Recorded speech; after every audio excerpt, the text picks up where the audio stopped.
न देवी में अंतर रह गया, न प्रेत में अंतर रह गया। कि देवी आएगी वो भी खेलेगी कूदेगी, प्रेत भी आएगा वह भी खेलेगा कूदेगा। हालांकि जब पूर्ण रूप से निरीक्षण हुआ इस बात में, मनुष्य के द्वारा नहीं, देवी के द्वारा, श्री देवी माननीय हमारी, बहुत ही श्री श्री हम जितना लगाए उतना कम है, श्री पूर्ण विमुखनी श्री शारदा, जिनको सरस्वती के नाम से ज्ञात किया जाता है, उन्होंने ज्ञान में वर्णन किया है सरस्वती वेद में कि जिस मनुष्य के ऊपर प्रेत आता है वह झूठ बहुत बोलता है।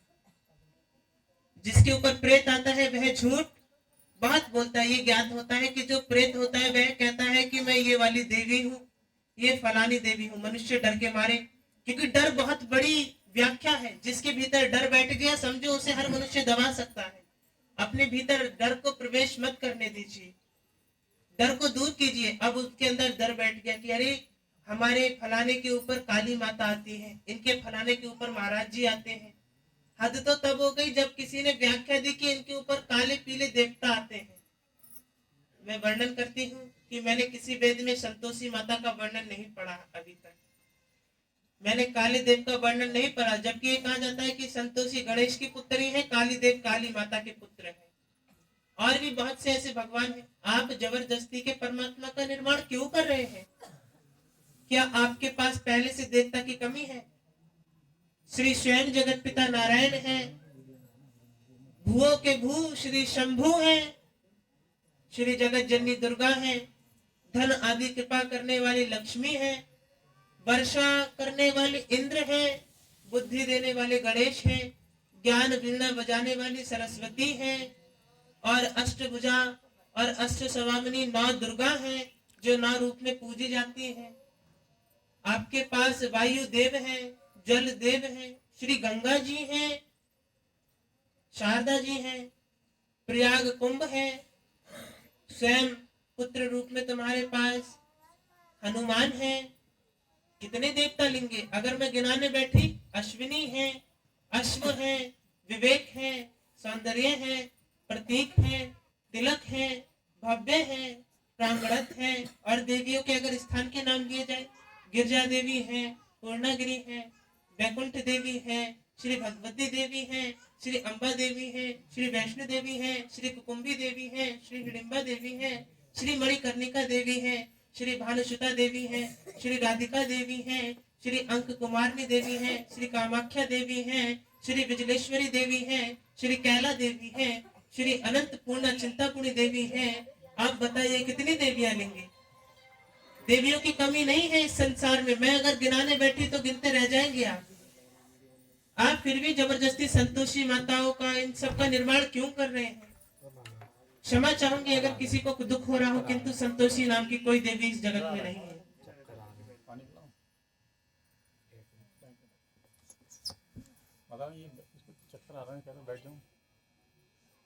मुझे नहीं किया तुमने, भोजन करके आया था माता रानी, फिर भी आ रहे हैं। गर्मी लग रही है। चलिए बैठ जाइए आराम से। क्या मंच पलटोगे? नहीं, चक्कर आ रहे हैं और हमें चकरा दोगे? कहाँ पर थी मैं भूल गई।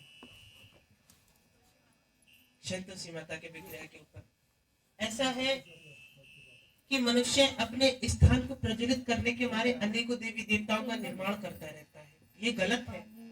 आपके पास पहले से देवताओं की कमी नहीं है, आप क्यों जबरदस्ती देवता पूज रहे हैं? मैं कहती हूँ कि आपके पास जो मंदिर है, जो आप घर में मंदिर बनाते हैं, घर में मंदिर ज्यादा बड़ा मत बनाइए कि भगवान है उन्हें स्थान देंगे। ये पूरा जगत ही उनका स्थान है। आप क्या अपने घर में उन्हें इतना सा स्थान दे के जता रहे हैं?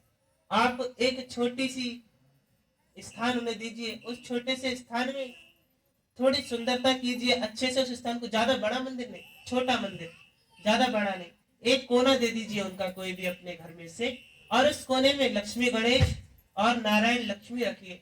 दुर्गा जी भी मत रखिए, उनका विकराल रूप मत रखिए, कोई देवता मत रखिए, केवल लक्ष्मी गणेश और नारायण लक्ष्मी। एक घर में दो लक्ष्मी आ सकती है। ऐसी प्रक्रिया में नारायण को पूजेंगे तो सारे देवता पूज गए, लक्ष्मी पूजेंगे तो दुर्गा भगवती सारी पूज गई, और गणेश को पूजेंगे तो शिव भी पूज गए, गणेश भी पूज गए। अब आपने अपने घर में हनुमान जी भी धर रखे हैं, ये वाले देव भी रख रखे हैं, ये वाले देव भी रख रखे हैं। आपको पता है कि इससे क्या प्रक्रिया होती है? आप पूजा तो निरंतर रूप से रोज कर रहे हैं, किंतु उनको शुद्ध करने का अभ्यास 2 से 3 माह में एक बार करते हैं। और कुछ कुछ तो दीपावली ही सफा करते हैं, उसके अलावा उन्हें ध्यान नहीं रहता। ऐसे में पूजा कैसे स्वीकार होगी? कष्ट तो बना रहेगा। जब आप देवी स्थान शुद्ध नहीं रख पा रहे तो आपका हृदय कैसे शुद्ध रहेगा? तो 2 मूर्तियां होंगी, प्रतिदिन साफ कीजिए। अब आज के समय में प्रक्रिया चल गई कि लड्डू गोपाल भगवान की, लड्डू गोपाल भगवान केवल वैष्णव क्या रखे जाते हैं। अब कुछ कहेंगे वो तो भगवान है, माता रानी, जिसका प्रेम भाव होगा वो रखेगा। नहीं, लड्डू गोपाल की सेवा वही कर सकता है जो वैष्णव तिलकधारी हो और जिसने गुरु से वैष्णव तिलक का दान लिया हो, स्वयं खुद न लगाता हो।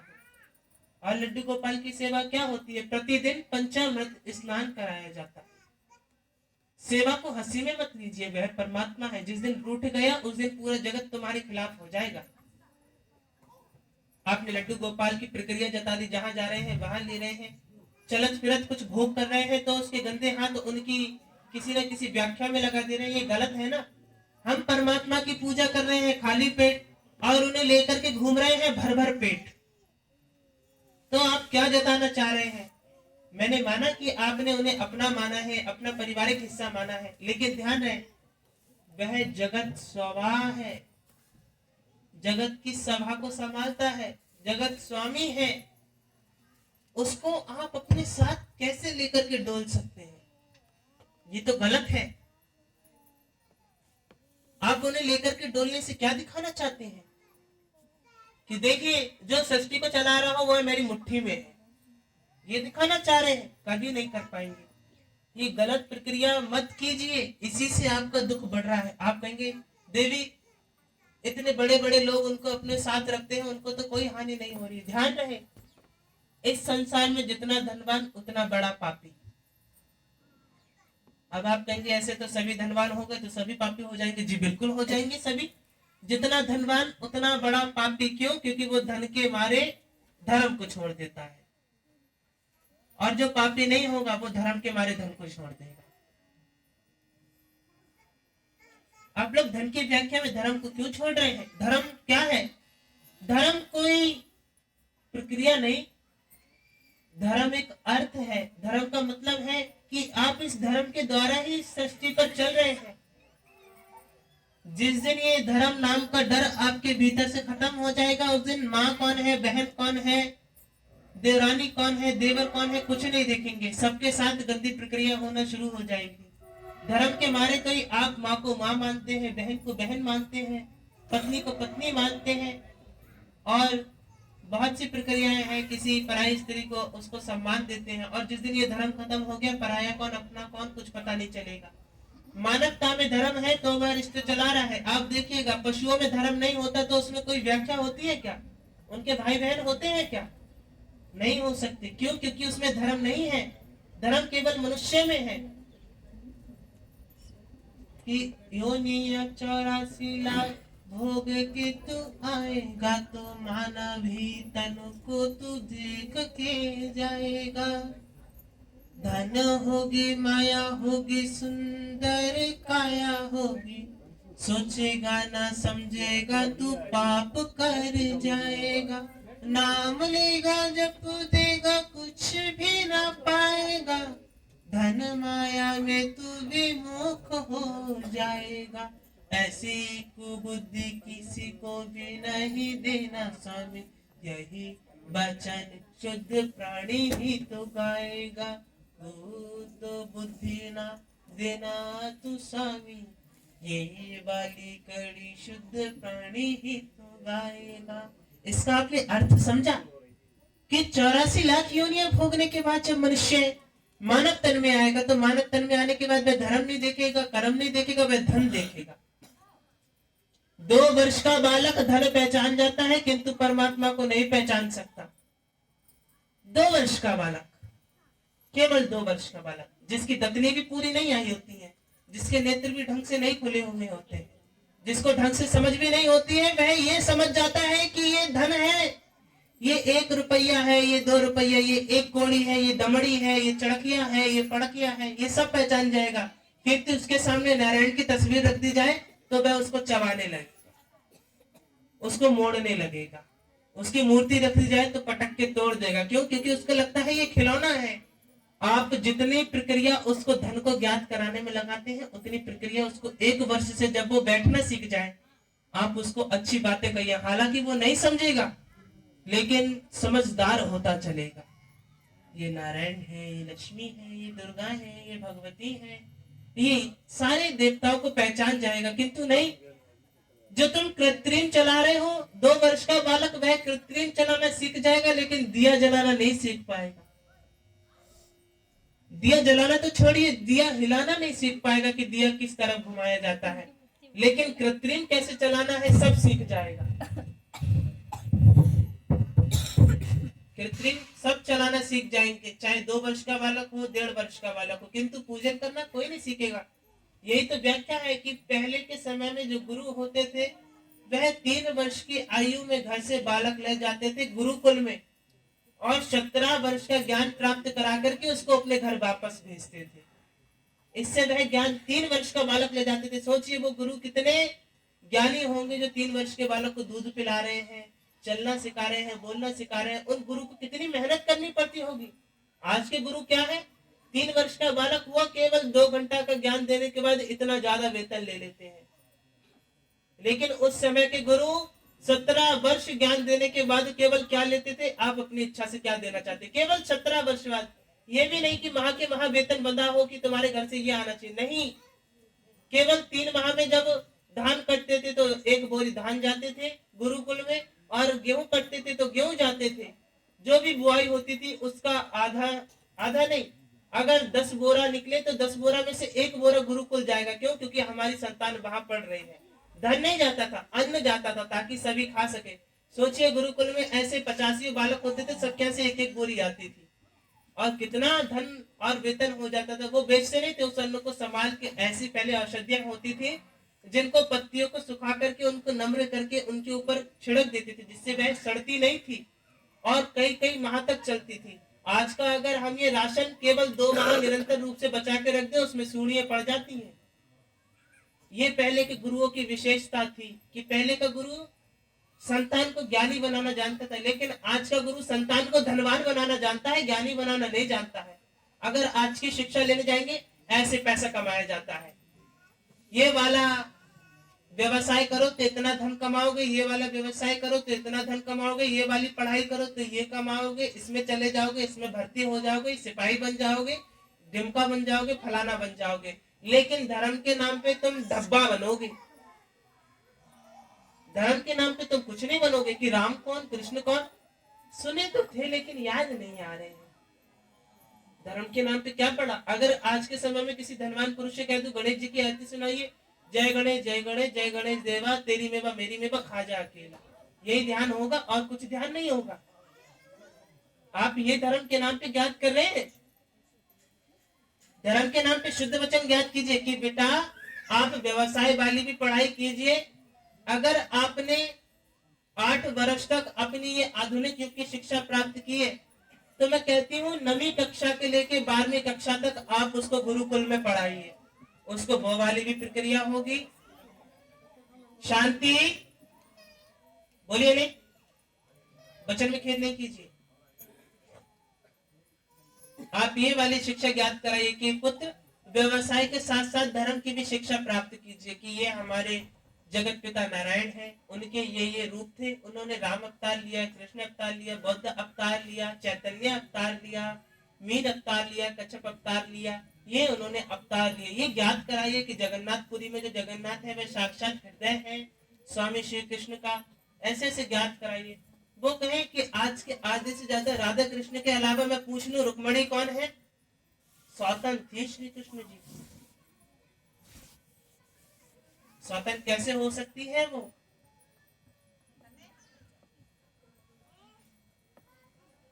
व्याख्या लीजिए। ये गलत ज्ञान आपकी बुद्धि में ठूस दिया है।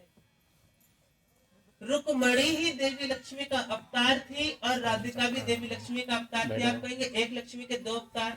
आपके घर में अगर 2 बेटी हो तो आप दोनों बेटियों को लक्ष्मी कहेंगे ना, कि हमारे घर में तो 2-2 लक्ष्मी हैं। 4 बेटियां हैं तो क्या कहेंगे? हमारे घर में 4-4 लक्ष्मियां हैं।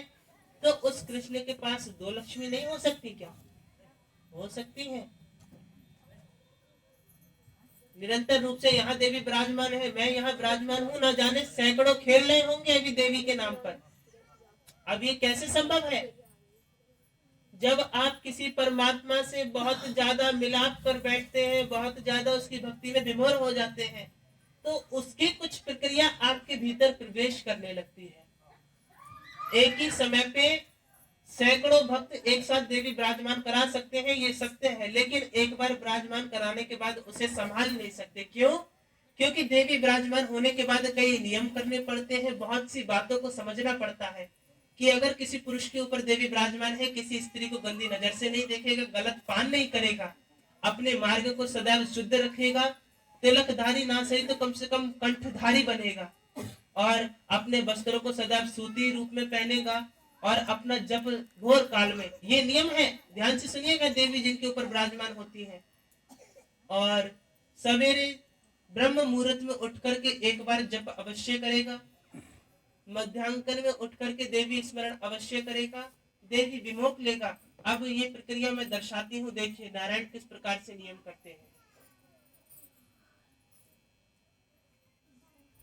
आना या प्रगति को तो साथ में तो लेके चल, भाव और मुक्ति तू तो पास से ही पाएगा।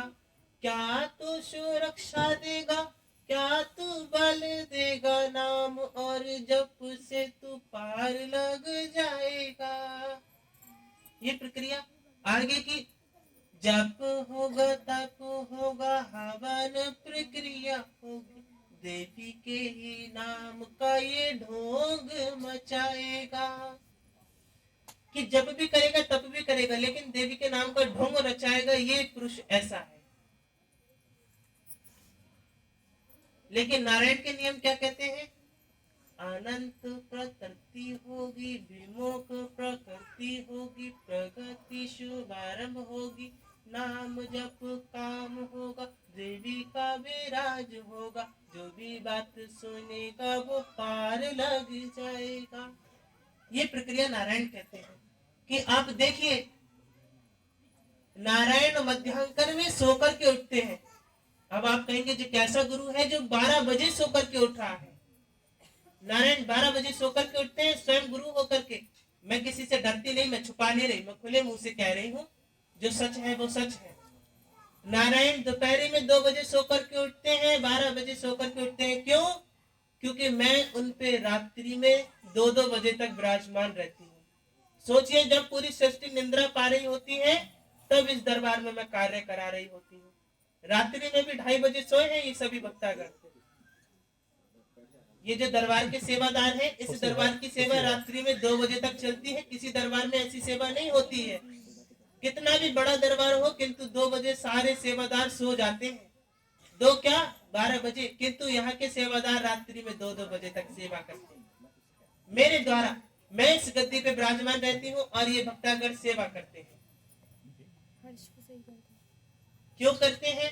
इसीलिए नारायण 2 पंचांग तक सोचे हैं। देखिए, जब ब्रह्म मुहूर्त में मनुष्य का जागने का समय होता है, तब हमारे नारायण ब्रह्म मुहूर्त में देवी के विराजने के बाद अपने स्थान को जाकर के सोते हैं। ये कृपा है,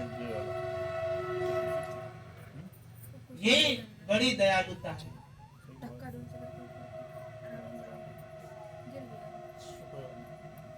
कि मनुष्य इतना मूर्ख है कि वह बातों को समझना नहीं जानता है। बात क्या थी?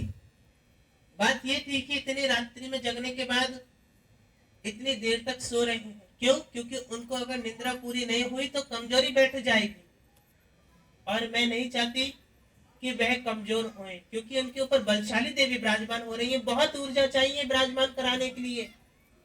ये नाटे नूटे मनुष्य देवी को अगर विराजमान करा ले तो हड्डियां चटक जाएंगी। सही बता रही हूँ, बहुत दम चाहिए देवी की केवल इतने से अंश को अपने ऊपर विराजमान कराने के लिए। इतनी बड़ी देवी का केवल इतना सारा अंश विराजमान कराने के लिए इतनी ऊर्जा चाहिए। ये समझिए कि 1 माह का भोजन एक बार करना पड़े, इतनी ऊर्जा चाहिए। कोई कर पाएगा क्या? नहीं कर पाएगा। 1 माह का भोजन एक साथ कैसे खा लेगा? इतनी ऊर्जा एक बार देवी को आने में लगती है। अगर विश्वास नहीं होता है तो रात्रि में ओम श्री मंदाकिनी नमः कहना। क्या कहेंगे?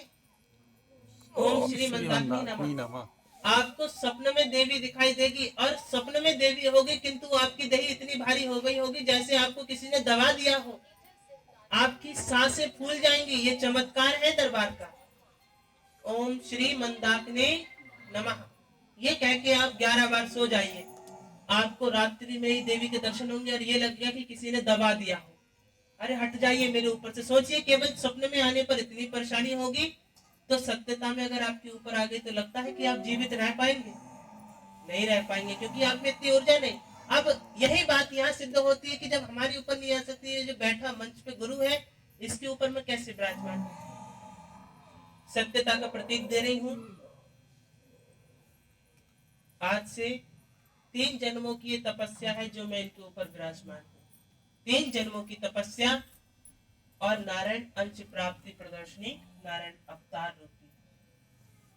इस सृष्टि में न जाने कितने नारायण बने फिर रहे हैं। हम नारायण हैं, हमने कृष्ण के बाद हम अवतार लेके बैठे हैं। अच्छा ये बताइए, राम जी का अवतार कब हुआ था? राम जी के अवतार के 2 त्रेता के बाद तीसरे द्वापर में श्री कृष्ण का अवतार हुआ, ठीक है। उसके बाद गौतम बुद्ध जी का अवतार हुआ, ठीक है। उसके बाद श्री चैतन्य प्रभु का अवतार हुआ, ठीक है। उसके बाद विश्व रूपी में आपके अश्वत्थामा जैसे कई ऐसे भक्त हैं जो दोबारा से उनकी चेष्टा कर रहे हैं कि वे अवतार ले और हमें मुक्त करें। तो अश्वत्थामा की तपस्या जो अभी वनों में भटक रही है, उनके प्रतिक्रिया के लिए ये नारायण अवतार यहाँ बैठा है। अगर आपको विश्वास नहीं है, ओम नमो नारायण में क्या कहेंगे? सभी एक साथ कहिए, ओम नमो नारायण, ओम नारायण। इसको 21 बार जप करके जब भी सोने की इच्छा हो सो जाइए। आपको जो ये दरबार में बैठा हुआ गुरु दिख रहा है, जिनके ऊपर मैं विराजमान हूँ, आपको इनका पूर्ण नारायण के रूप में अष्टभुजा रूप में दिखाई देंगे, स्वप्न में दिखाई देंगे। विश्वास ना हो, ऐसे स्वप्न में कोई आ नहीं सकता, किंतु ये मंत्र आपको इनके पूर्ण दर्शन कराएगा। अरे हाँ, सत्य में नारायण है, देवी झूठ नहीं कह रही थी। देखो स्वप्न में अष्टभुजा के साथ नजर आए हैं, एक हाथ में सब कुछ है और देवी के दर्शन भी प्राप्त होंगे और यहीं से कृपा हो जाएगी। 21 बार जब ओम नमो नारायण का और ओम श्री मंदाकिनी नमः का 11 बार, ठीक है। समझ गए आप सभी लोग? जिसको दर्शन करने हैं, जिसको नहीं करने हैं, जिसको विश्वास है वो मत करना, जिनको विश्वास नहीं है उनके लिए। आइए आज का ज्ञान ये देती हूँ कि दरबार अब अपने स्थान पर स्थायी हो गया है। आप सभी लोग बड़े प्रेम से इस दरबार में आ रहे हैं, ये बहुत खुशी का मौका है। लेकिन कुछ जलनखोर अभी भी आगे पीछे भटक रहे हैं। मैं फिर भी उनको हाय लगाती हूँ। तुम सबको मेरी हाय है कि तुम्हारे वंश का नाश हो। ये मेरी हाय है जो इस दरबार से चिढ़ रहे। एक देवी की हाय है जो इस दरबार से चिढ़े, उसको हाय है कि उसके वंश का नाश हो जाए। ये मेरी हाय है। बाकी तो ये दरबार चलता रहेगा, कोई कुछ नहीं उखाड़ सकता इस दरबार का, मैं वचन दे सकती हूँ। हिम्मत है तो मुंह पे आके कह के दिखाए कि देवी नहीं आती है, और हिम्मत नहीं है तो औरतों की तरह हाथ में चूड़ी पहन के बैठ जाए। मैं ये कहती हूँ, हाथ में चूड़ी पहन के सिर पे पल्लू डाल के बैठ जाए, देख मैं देवी हूँ, मेरे हाथ में भी चूड़ियां नहीं है, तू चूड़ी डाल के बैठ जा, ठीक है। देवी से लड़ने की तुझमें हिम्मत नहीं है, वो पोल खोलूंगी तेरी जो तू सोच नहीं सकता। कोई भी हुआ, डरती नहीं किसी से, अष्टभुजा हूँ, देवी रूप में हूँ। अगर किसी को ज्यादा चिड़न हो तो आ जाए, बताती तो किसी का नहीं हूँ, किंतु अगर मैं क्रोध में आ गई, अरे जो टकरा रही है मैया इसे बाहर कर। तेरा भूखिया क्या?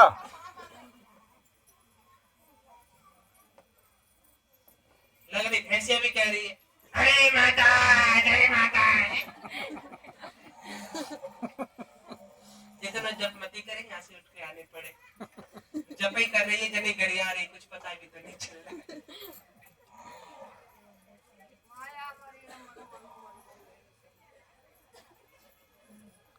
ले अम्मा ने एक ज्ञान और दे दो।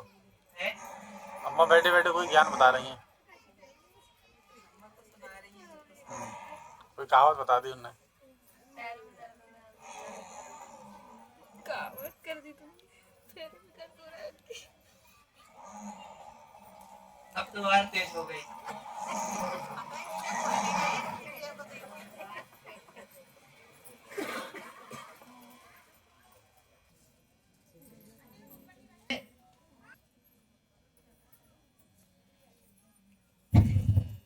जयकारा शेरावाली दा बोल साचे दरबार की जय।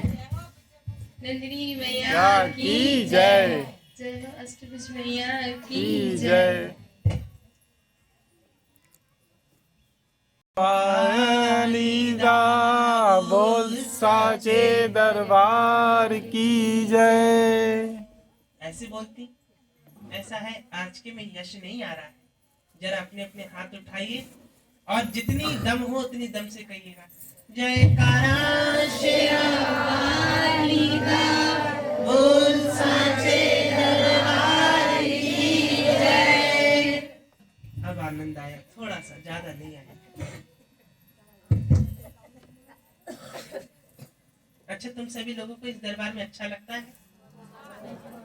जिसको अच्छा लगता है वे अपने अपने हाथ ऊपर करें। जिसको इस दरबार में बड़ी मंगलता प्राप्त होती है, बड़ी सदगति प्राप्त होती है, और जिसको मंगलता प्राप्त होती है, कहो साचे दरबार की है। बहुत अच्छी बात है, सबको आनंद आना चाहिए।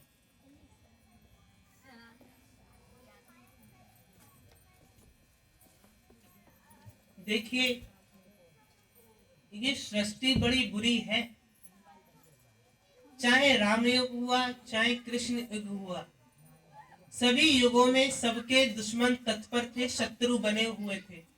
सोचिए, कृष्ण के तो जन्मने से पहले ही शत्रु बन के तैयार हो गए थे कि उस जगत के स्वामी के भी शत्रु हैं, छोड़ा नहीं उसको भी। जिसने सृष्टि का निर्माण किया है उसके शत्रु हैं, और उसके जन्मने से पहले ही तत्पर हो गए कंस जी। ये परमात्मा की लीलाएं हैं, सत्य में कोई उनका शत्रु नहीं है। ये उनकी लीला है ताकि वह मनुष्य को दिखा सके कि जिस जगत का मैंने निर्माण किया है, इस जगत का मैंने निर्माण इसलिए किया है कि मैं देखना चाहता हूँ मेरे भीतर जो अंश हैं उनकी इंद्रियां कितनी नियंत्रित रह सकती हैं। ये रहस्य है। आपकी निंद्रियां और जो निंद्रियां और इंद्रियां और सुनेंद्रियां कभी भी नियंत्रित नहीं हो सकती हैं। आप कितना भी उनको नियंत्रण करने का प्रयास कर ले, लेकिन वो भटक तब भी जाती हैं। इंद्रियां इच्छाओं के प्रति चलती हैं कि अगर किसी को ज्यादा भोजन करने का मन हो और उसका व्रत हो, पूरी रखी है, कहाँ व्रत धल्ला हमने, कुछ ऐसे होते हैं। और जब भोजन करने कहा जाए कि व्रत का नियम होता है कि जीवन में एक बार, वो जीवन कह रही है, दिन में एक बार फलाहार किया जाए। लेकिन मनुष्य का जो व्रत होता है ना, फलाहार वाला जो व्रत रखा जाता है, घूम घूम कर आएंगे, केला चपाते खाते जाएंगे, घूम घूम के आएंगे, सेब चपाते खाते जाएंगे। फलाहार करने का एक बार ही नियम है कि मध्य दोपहरी में आप एक बार फलाहार कर लीजिए। आप लोग पूरे दिन फलाहार करते रहते, घूम कर आए, जो व्रत क्या कर रहे हैं आप? इससे अच्छा तो ना करें। कौन सा आपसे परमात्मा कह के गया कि व्रत कीजिए?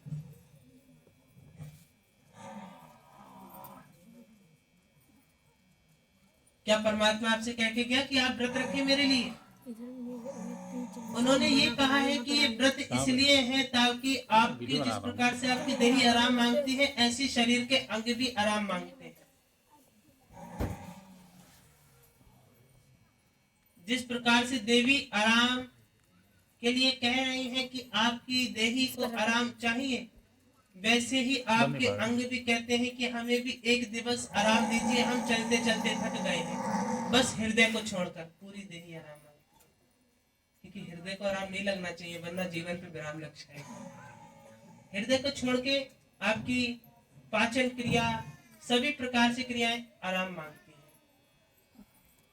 तो ऐसी प्रक्रिया में आपको व्रत रखना चाहिए। व्रत रखने से आपके अंदर के जो अंग है वह ठीक हो जाएंगे। उन पे अगर कोई वस्तु ऐसी जो खान पान आप गलत खा लेते हैं वह पच जाएगा खाली समय में, इसलिए व्रत कराए जाते हैं। न तो व्रत करती है श्री धाम मुक्ते विराजस्ते, नमस्ते वैकुंठ वासिणे, श्री लक्ष्मी शरण प्रपदे। कि व्रत करने से परमात्मा प्राप्त नहीं हो सकती, व्रत करने से वैकुंठ प्राप्त नहीं हो सकता। नमस्कार करने से वैकुंठ प्राप्त हो सकता है, प्रणाम करने से वैकुंठ प्राप्त हो सकता है, अन्यथा व्रत करने से नहीं। नमस्कार कीजिए बारंबार। अगर आपको 1 रुपया बचत हो रही है तो प्रणाम, हे देवी आपकी कृपा से आज मुझे धन्यवाद, मुझे 1 रुपया प्राप्त हुआ। अगर आपको 1000 रुपये प्राप्त हुए, आपकी कृपा है कि आज मैं धनवान हूँ, मेरे अंदर कभी मैं ना आए, सदा मेरी ऐसी बरकत बनी रहे। आपका बहुत बहुत धन्यवाद। आप एक बार धन्यवाद कीजिएंगे, वो बारंबार आप पे निछावर होगा कि मेरा भक्त कितना अच्छा है, मैं उसे इतना सा देता हूँ वो इतने बार बार धन्यवाद कर देता है, मैं उसे इतना सा देता हूँ वो फिर धन्यवाद कर देता है। परमात्मा आप पे निछावर होता रहेगा। धन्यवाद करते रहिए, पूजा करिए मत करिए। घर में कोई अच्छा काम हो, कीर्तन हो, आपकी कृपा से मैंने आज समूह करके, समूह यानी भक्तागणों की बैठक लगा करके आपके 5 कीर्तन गाए। बहुत बहुत धन्यवाद, आपकी इच्छा से कीर्तन हुआ। बताओ, कीर्तन कराने में भी धन्यवाद और कृपालु।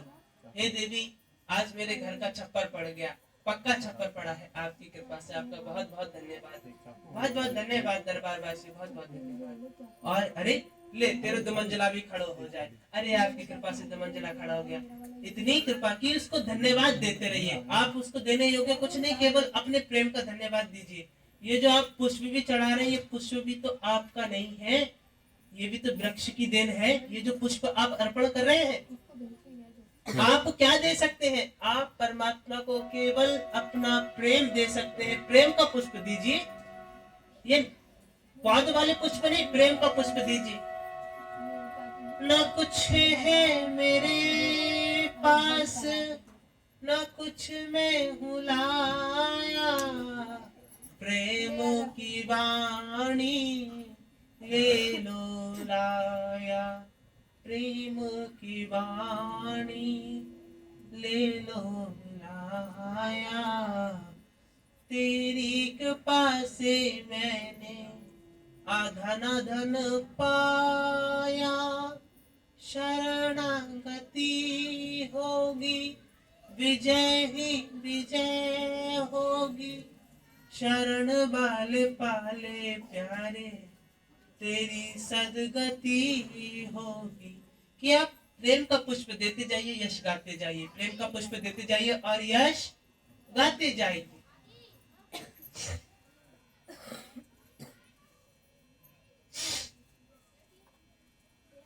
जिस प्रकार से प्रेरणा दी जाती है, दरबार क्या है? ये दरबार कोई साधारण दरबार नहीं, ये ज्ञात कीजिए। कैसे?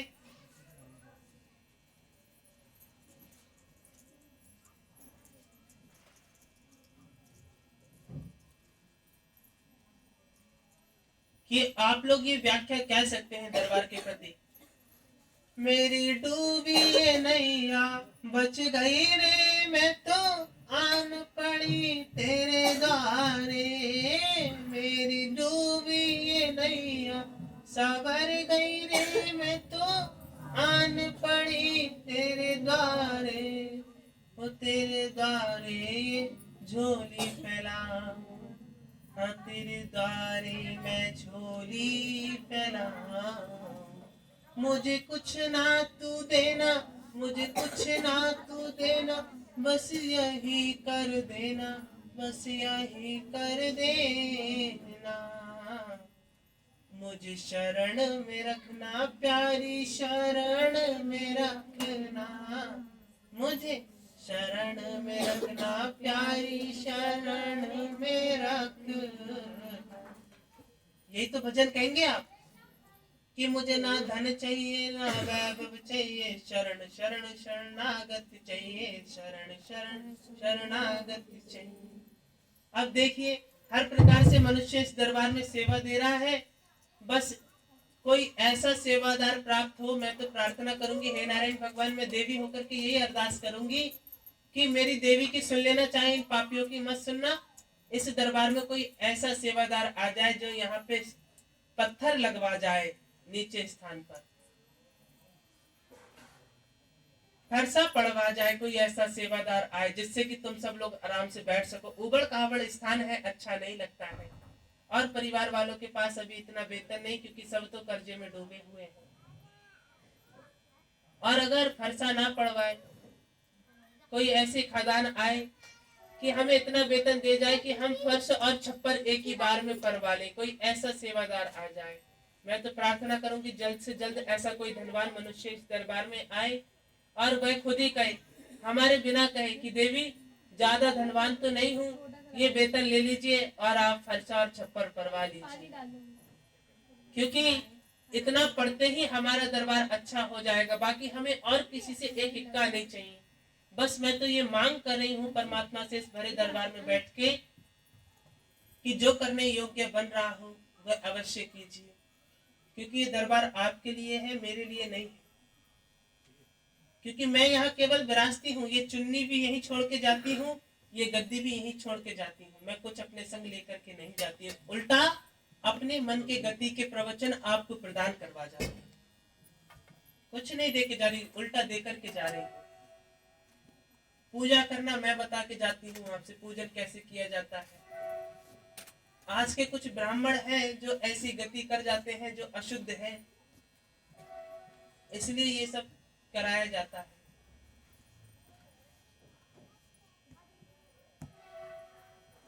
फिर भी बहुत कृपा है दरबार पर कि इतनी जल्दी ये दरबार का निर्माण हो रहा है। आप सभी भक्तगणों से मैं निवेदन करूंगी, मैं मांग नहीं रही हूँ, मैं झोली फैला रही हूँ, क्षमा करना। हे सरस्वती देवी क्षमा करें, मेरे ऊपर ज्ञान प्रदान करें, क्योंकि मैं इतना ही कहूंगी कि आपसे जो करने का योग्य हो वह अवश्य करें। अगर धनवान है तो धन की युक्ति अवश्य दे, ताकि यहाँ पे फरसा पड़ सके। अब जल्दी कितना वेतन चाहिए होगा यहाँ पे फरसा या छप्पर लगने के लिए? एक का बताए, छप्पर पड़ने के लिए कम से कम 1 लाख कम से कम, और नीचे नीचे भी कम से कम 5 लाख तो चाहिए। 50,000 अरे सब और कार्य भी तो है माता रानी।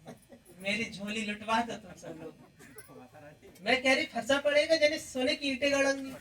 5 लाख 50,000 50,000 तो मान के चल सकते हैं। मैं कहूँ सोने की ईंटें इतनी जल्दी मत गड़वाओ, थोड़ा दरबार आगे बढ़ जाने दो। मैं कह रही मूलपटा देशवत जी कहना क्या चाह रहे हैं, फरसा पड़वाएंगे या जई में दबाने का प्रयास करेंगे।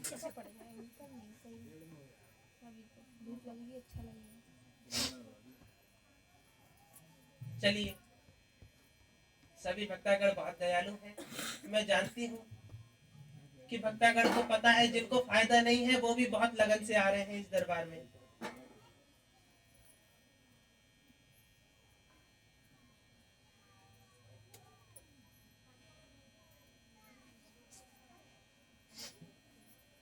फिर भी बहुत लगन से आ रहे हैं जिनको फायदा नहीं है, और कम से कम 1.5-2 बरस से आ रहे हैं। वो यही कहते हैं कि माता रानी हमें फायदा हो ना हो, बस आपके प्रवचन मिलते रहे और कोई रोक टोक ना लगे आपके दरबार में आने के लिए। माता रानी, ये हमारे एक मुख्य सेवादार विनोद हसन जी हैं, उन्होंने ये 4 सीलिंग जो है हमें भेंट किए इस दरबार के लिए। आज वो आ नहीं सके, उनका कोई पूजा अनुष्ठान था इसलिए नहीं आ सके, क्षमा करें माता रानी, उन्होंने क्षमा मांगी आपसे। ये सेवादार है जो हमारे विनोद भसीन जी, उन्होंने ये 4 सीलिंग भेंट करी है दरबार के लिए। अच्छा, यानी कहने का तात्पर्य ये है कि मूल प्रतिष्ठल के संग कोई अधिकारी है। जी जी, कौन से अधिकारी हैं? वो टेक्नीशियन अधिकारी हैं हमारे आईटीआई में, अपना भूतपूर्व में। अच्छा अच्छा, कम और से कम वो अभी तक 70 से 80 हजार तक की सेवा दे चुके हैं। हाँ माता रानी, उनका बहुत सहयोग है। हम लोग जो वस्त्र पहने हुए हैं ये भी उन्हीं के दान करे हुए हैं और बहुत ही सहयोग करते रहते हैं।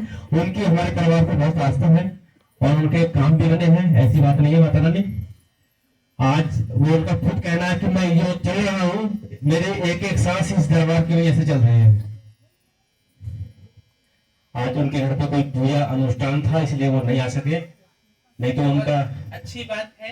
हाँ मेरी उनसे सम्मान और सभी लोग उनका तालियों से आवागमन करें। और माता रानी आपको तो पता होगा, आपने एक हमारे मेहमान कई बार यहाँ आ चुके हैं, आर के सक्सेना जी लखनऊ से, आपने उनको निमंत्रण दिया था। मैं उनको निमंत्रण नहीं दे सका था, लेकिन कैसे उन तक निमंत्रण पहुंचा आपके द्वारा आप जानते हो जाना, आज वो हमारे बीच आए हुए हैं। आपका हार्दिक स्वागत है इस दरबार में।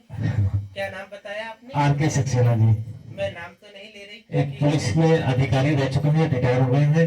और सबसे अच्छी बात है, हमारे प्रभु श्री राम के राम जन्म भूमि में पूरी नौकरी वहीं बीत गई, वहीं से लगी हुई, वहीं से रिटायर हुए, इसलिए हमारे लिए बहुत उपयोगी है। यानी एक तरीके से ये कह सकते हैं कि अयोध्या वासी वैकुंठ धाम में बैठे हैं। बैठे हुए हर माता रानी।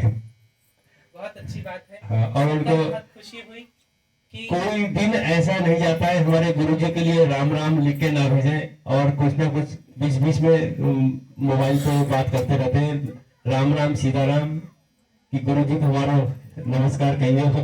बहुत अच्छी बात है। आप सभी लोगों की ये कृपा है कि दरबार आज आगे बढ़ रहा है। अच्छे से साथ दीजिए, एकजुट होकर के चलिए।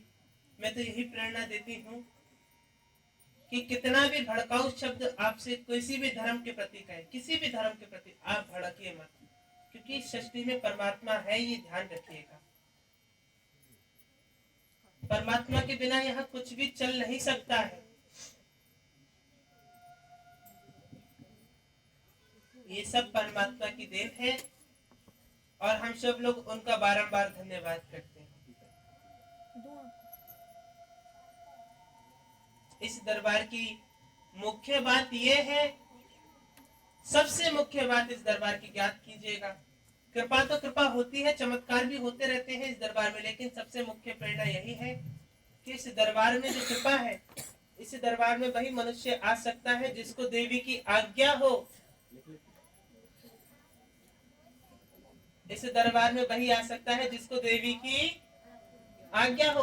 आप 10 माह से पहले से प्रयास करते रहना कि आज हम दरबार में जाएंगे, आज हम दरबार में जाएंगे। जाइए, मैं लिख करके दे सकती हूँ कि जब तक मेरा बुलावा नहीं जाएगा आप दरबार में नहीं आ सकते। चाहे आप 10वीं बार प्रयास कर ले, दरबार तक आ जाएंगे, किंतु ऐसी कोई ना कोई आपके घर से सूचना आ जाएगी, आपको वापस लौट के जाना पड़ेगा, या कोई ना कोई ऐसा काम पड़ जाएगा कि आप रुक जाएंगे, कि हम आ नहीं सके।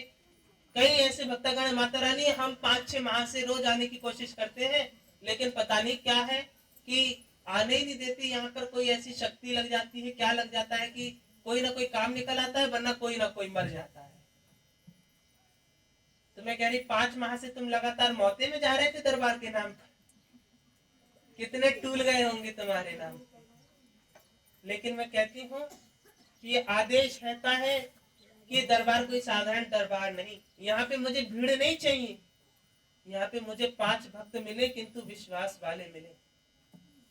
मैं क्या करूंगी 1 लाख भक्तों का, जिसमें से आधे से ज्यादा पाखंडी हो और विश्वास करने वाले ना हो, तो ऐसी भीड़ भी व्यर्थ है ना। 10 या 5 भक्तगण मिले किंतु विश्वास करने वाले मिले कि हमें आप पे पूर्ण विश्वास है, और मुझे कुछ ज्यादा नहीं चाहिए कि आप 50,000 रहे हैं लेकिन बात वही निकल रही है। देवी